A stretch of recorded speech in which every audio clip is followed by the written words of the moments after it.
think I'm going to parrot pretty much what Paul just said. If I first start about when I started my activism in 2009, I started with the English Defence League. I knew Paul was ex-BNP, wanted to keep our distance, didn't align, we didn't see head to head. And as time went on, I had many people say to me, what do you think of Paul Golding? And in the end, I said, I respect him. Away from everything else, I respect him. And I respect him in the sense that with everything that's gone on, attack after attack, especially when Paul's been sent to prison, I know how terrifying that is. Yeah? I know how it is to walk into a jail as me or him. I know what he's thinking, I know how he's feeling. Yeah? I know he hasn't locked himself off on protection, so I know he stood as a man, I know he hasn't backed down, and I sat there waiting for him to come out of jail, and I knew straight away he's going to continue. Yeah? And there's not anyone else in our movement that people have rose up. I'm sure Paul's seen it through the years, in your movement, in my movement. People rise up, they form splinter organisations, they're gone. Yeah? I think when the going gets tough, you're not here. The going's got tough many times. Paul's still here. As he says, his party's thriving. I've come to respect him, and now I'd call Paul a friend. I think his speech earlier was brilliant. I think your speech was brilliant as well, bro. I think when I first started, my first speech was at 25 with the English Defence League, and I've drunk a lot of alcohol before I gave it. So to stand up and give a speech and get yourself involved in politics. Also, Paul's been political. I'm not political. I wasn't political. Yeah, I wasn't political at all. When I got to the age of 25, I'd never looked at politics or cared about politics. Okay, I cared about Islam, and I cared about it taking over my town. I cared about what I'd seen them doing. That's what I cared about.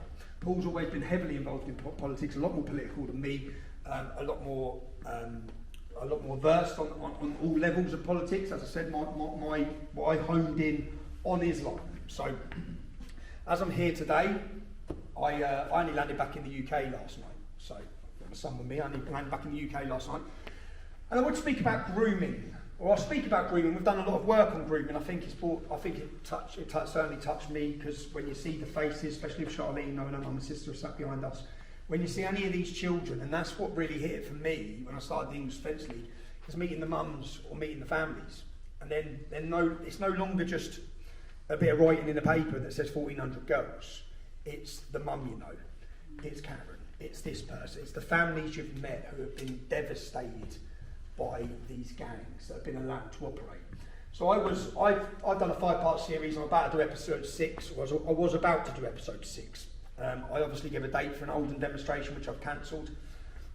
Episode 6 is where we focus on the council of Telford. We actually have covert recordings from workers within the council who allege sexual allegations against their leading Labour superstar. Sexual allegations against minors within the council's building. So episode 6 will bang. I put that on the back burner as well, and I put that back on the back burner because, recently I was arrested in London for the anti-Semitism rally. I don't think I like to see, and early days I saw my street activism as where I should be. I then saw it as journalism, and I thought that my role or my power should be to make people think and question and awaken them. And I might not be the solution to it, but I may awaken the person that is the solution to it. So I have focused my energy, my time, my efforts on creating content that really proves what we think, how we think and why we think it, the problems we face in our towns and cities. So recently, I was arrested by the police. I was pepper sprayed, you all saw it, for having a breakfast. Nothing else other than having a breakfast. Going to report. Now, I think even my detractors are fully aware that I committed no crime that day, yeah? So I don't think there's ever been a better opportunity for me to really stick the spotlight on two-tier policing. So I'm currently working on a documentary that will do that. Now, the only way I see that will do that, the problem we have, is I still have my Twitter. I'm back on Twitter, but I'm search banned. The rest of the mainstream media ignore us. So whatever we do has to have a spectacular effect to get the views we need. I'm going back and looking at the conditions that have been given. I'm showing other examples of how they do this. I'm even looking at my case when I was imprisoned in 2017 outside Leeds Court. And what happened outside Leeds Court, where they sent me to jail, they said that I risked the trial. So I've got the transcripts of multiple judges saying that nothing I said could have risked the trial. Yeah, nothing. So that's bullshit. So the media act as their weapon. The media told everyone all these lies. People then still speak of a matter of fact that he prejudiced the trial. He nearly collapsed the trial. Well, Rod Liddle collapsed the Stephen Lawrence murder trial. Yeah, he got a £1,300 fine. Okay? I was sent to jail for 13 months. Now, when it went to the appeal, and it was proved that everything they'd done was unlawful and flawed, I was released. What they then done, and I'll show the timeline again. I produced Panodrama, and 48 hours later, I'm removed from Facebook and Instagram after 48 hours of producing Panodrama. The next week, the Attorney General writes to my lawyers and says they're re-prosecuting me for the same case that I've been in jail for. Now, again, this is an opportunity for me, I like to clear my name, it's an opportunity for me to clear my name, but also I look at other people's cases of police abuse of power. Now, when the case took to the Old Bailey and it went before the most senior judge of the Old Bailey, he read it, and that's the day where we had the great moment outside court where people were singing, where he fucked it off. He basically looked at it and said, fuck off to the government, yeah? I'm not putting him back in jail for this. What did the government do? They replaced the most senior judge with the first female standing senior judge. That female judge is the one that, I was her first trial, and she sent me to jail. Now, when she sent me to jail, the transcripts, the video from outside Leeds Court, which I've never got a chance to do this, in the video, I say to the journalists, some of these men who are on bail for raping children are working in chicken shops. Instead of harassing us, why don't you harass them? Why don't you go after them? I'm clearly addressing the media. Now, in order for that judge to send me to jail, which we'll show in the news reports and in the headlines, she says that I was calling for vigilante attacks by my supporters. Now, anyone who watches this, which I'll get to show them in this documentary, that's a fucking lie. Yeah? She's lied, they've lied, the media have lied. Now, in this most recent case that I'm getting done for, the police officer's statement, which he's given to the court as sworn evidence, is that the reason he CS-gassed me was because I was about to break free from lawful custody. Now, we'll freeze it in the film and show people his statement is a lie. But it doesn't matter that his statement's a lie, because the media will sit in court, and when they convict me, because there's no jury, the media will pump that I was about to escape lawful custody. I was swinging my arms around aggressively. He felt in fear for his safety, which is what he says. Yeah? This is what he says. So I'm currently focusing, I've got a very busy schedule for the next 3 weeks, in interviewing other commentators for this documentary. There'll be lots of other people commentating, Katie Hopkins will be one of them, about their views on policing. I don't know if anyone saw what happened this week in Melbourne. A Jewish gentleman was attacked, and he's been arrested, and he's been banned from his own city. Yeah? It's exactly the same. So what I want to show in the documentary, whilst I look at myself, I'll show the tactics they're using, and I see no better way of doing that currently. Trust me, I don't want to go to jail, but I also have lived under these conditions for 15 years and they've got away with it. Paul's lived under these conditions, bail conditions, not to enter towns, not allowed in Luton, not allowed to send emails. All of these bail conditions are not part of a democracy. Yeah? That is not freedom. There is no freedom. If you want to ban me from my capital city, then put me in jail, because I want the world to know what you're doing. Because at the minute they don't know, and then they'll have a decision to make. So that's what I'm currently working on. I'm currently working on that documentary, and the thing that. And the trial is on St George's Day. It's on St George's Day, which is the 23rd of April in London. So I guess I'll be getting taken from whatever prison I'm in to the court, where I'll walk free. There is no case. They do not. Well, as I said, I'll be going. Sometimes I've gone equipped to a gunfight with a knife. I'll be going with a gun because I've got the best King's Counsel who's going through the case. We're fighting on 5 different things. But I think it's an opportunity to put the judiciary on trial. I'm showing the cost of it in the film. So far, £24,000. It will excess probably £45,000. What is that about justice? I didn't do anything. I went for a breakfast as a journalist. I went to report on something, and I'll end up being banned from a capital city, spending £45,000, probably spending a month in solitary confinement in a jail. So that's currently what I'm doing, which is why I put off my next documentaries. So, but in my sense as well, so that's what I'm doing, my work. I've spoke to Paul about and I say this because I would have asked Paul to announce this. My life changes very quick, very fast. Yeah? I'm currently awaiting contact again from the Attorney General to do with the film Silenced. They wrote to us, we sent back a legal reply where I refute everything they're saying. I didn't put that film out, but that's a 2-year prison sentence for me, yeah? if they can stick that on me. So at the minute, I'm not looking past the 23rd of April. I've just said everything. I haven't even got anywhere to go because I haven't sorted out long-term accommodation. I haven't sorted anything out past St George's Day because I'm going to finish my documentary in the next 3 weeks. Then I'm going to sort out when I go into London. I'll live stream it, and then the film will be released. And then I believe I'll be released from prison on the 23rd of April. And I've not looked past there, but I said I believe that if Rochdale falls to George Galloway, I want it to as well. I want it to teach Labour a lesson. I want it to wake the country up. I want it to, you all saw the discussion yesterday with Liz Truss and Steve Bannon, where they're talking about Islamic radicals taking over the city of Rochdale. Is anyone else as enraged as me with everything that's come on about Rochdale, with our daughters being raped from the age of 12, 100 men queuing up in fucking houses to obliterate those children? The whole discussion has been about people in Palestine.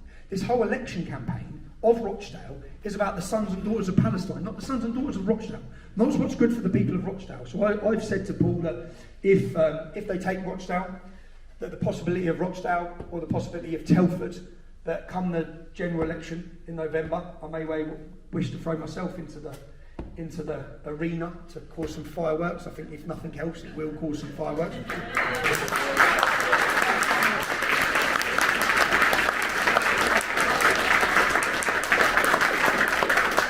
I don't really see my strength in politics. I don't personally. I see it in journalism. I see it in the work I do. I don't think there's anyone who's been tested as much as Paul in this country to still say that he's still standing there. You know he's not going to bend. You know he ain't accessible by the establishment. Most other people are. You have to look at who's around you in these sorts of politics to see who can be got at. He ain't getting got at.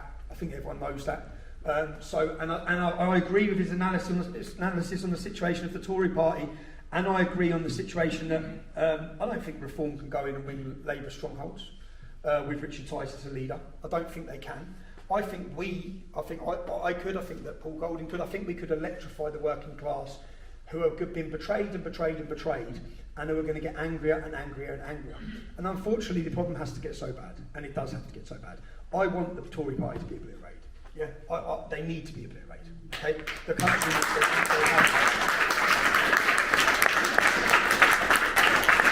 There are some good voices in there, and they may turn populist, and you may get Suella Braverman and these people, but I still don't think they can go into Labour strongholds in working class cities. I think they'll still be separated from that. They'll go for the Tories, they'll win the Tories back. But yeah, so that's my current plans.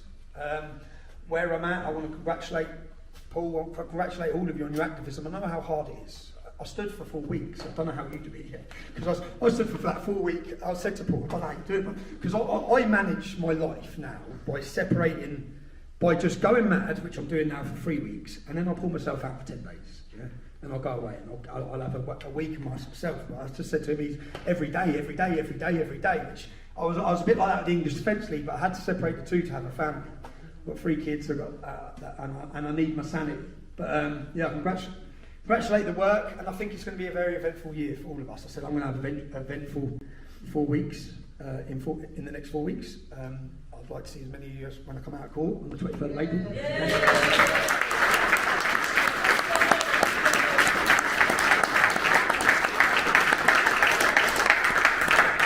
But yeah, other than that, I think I don't quite know if members understand or if people understand the pressures that go on when you're leading. I'm thankful I'm no longer leading the Defence League, yeah? Right? Because leading a movement is very different to leading yourself. I now lead myself. Yeah? I don't have to worry about areas, groups. It's hard work. It's hard work. It's hard work dealing with the personalities. It's hard work dealing with the egos. The English Defence League was very difficult, yeah? And the hardest thing was the movement and the people. So I don't envy. I know how difficult it must be for Paul and the team. And yeah, I wish them every success, and and everyone. I think the country, we all know, there has been a shift in public opinion. There's been a shift in public feeling. People who were hated. I've got a podcast out with Katie Hopkins next week. She left Britain. She fled Britain. When they took her house, she left because she was hated. She left on her own. She left her children. She went to America. She ended up thinking her children would live a better life without her after what they'd done to her. She's come back. I walked with her recently. She gets a hero's reception. So she's not hated, but she was. And that has come, and she said she can see the change in the public. I see the change in the public. Paul probably sees the change in the public. The public are now aware that we weren't the bad guys. We weren't the liars. We weren't the evil ones. We're not racist. We're not extremists. We're just fed up British British nationalists.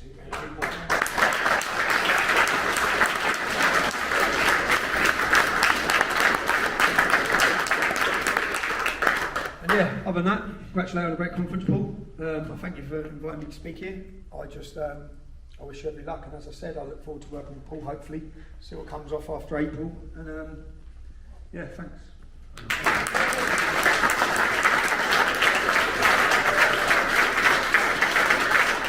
Thank Tommy for being with us today, and imagine the fireworks. Tommy Robinson stands as a Britain First candidate against George Galloway in Rochdale. Imagine that!